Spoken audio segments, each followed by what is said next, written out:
how do you think the younger guys are coming along on the line, and how do you veteran guys go about getting them up to speed when they kind of get thrown in on the fly after injuries? I think they're coming on pretty good. Everybody's a work in progress, including myself. I don't think we're the team that's ready to win the Super Bowl, but I think we can keep progressing. Our younger guys got to keep taking major steps. Whether it's good hand work, good footwork, staying in our gaps, understanding the situational things that come along. But all that's going to come with time, and it's my job to, keep pressing those things to make sure down the road they don't keep making the same mistakes. Dale Ollie, DK. That being said, Kim, we saw Tyson out there getting a little work today. We saw Wormley running on the side. What would it do for you guys to get those guys back? Well, I think Worm still has to have another week. But to have Tyson back, he provides that leadership, but he's got to take care of his body. I don't think we can throw anybody out there just to throw anybody out there. We want Tyson 100% when he comes back. But if he's not, it's going to be up to Bugs, Carlos, and Henry to hold it down.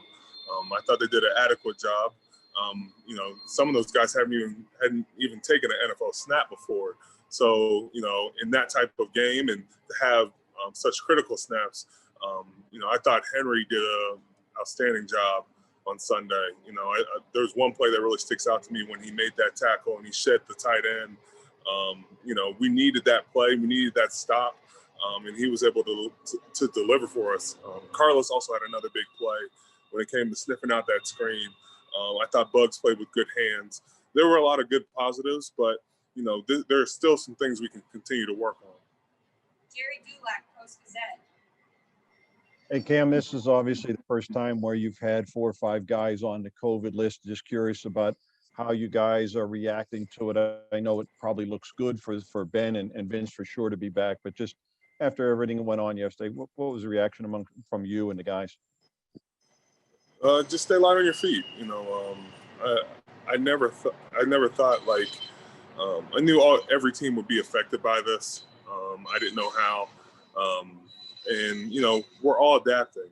I don't think anyone has the perfect protocols in any sport or any job to eradicate COVID-19. So I thought we did an adequate job. I thought guys were wired in today. It's tough with the virtual meetings, but I thought guys asked questions, continue to stay involved. Then we got on the field, we were able to address the questions right then and there, and then, hit the field on a stride. So, we got to do the same thing throughout the week. Whatever it permits, we just got to be ready to attack on Sunday. Kim, I think you used the term unnecessary risks after the game on Sunday, some of the problems with stopping the run. Could you get into that, elaborate on that a little bit, what those were? Well, like the unnecessary risks, I really applied to, the passing game because I think our pass rush, whether we got too far upfield or didn't keep contained, there were things we could have improved on. You take those risks sometimes when you don't think the quarterback can really run. We didn't have a lot of film on them, so I kind of attribute that to that. But then in our run defense, guys just got to be in their gaps. Simple as that.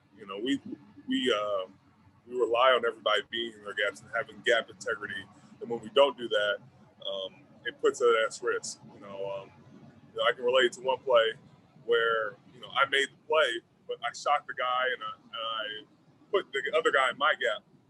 I can put the defense at a risk if I don't make that play.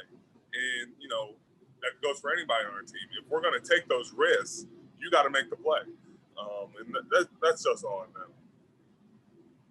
Jenna Harder, PXI.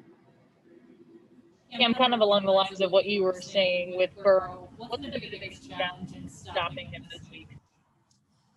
I think one thing we have to understand that, he might get the ball out quick in some instances. But I think the thing we can't forget about is, he can run as well. His mobility is unbelievable, especially in the upper parts of the red zone. He does a great job and they do a great job of designing runs that, really, really get him going. And I can think about that Chargers play. They ran the QB draw and he scored off of it and it completely changed the entire game. But we just got to make sure we read our keys, understand when we get high hats, They're trying to get us up a draw or QB draw. So, and then just rally to the ball. We understand we're not going to be perfect, but if we have guys running to the ball and have multiple guys running to the ball, we're going to have a lot of success.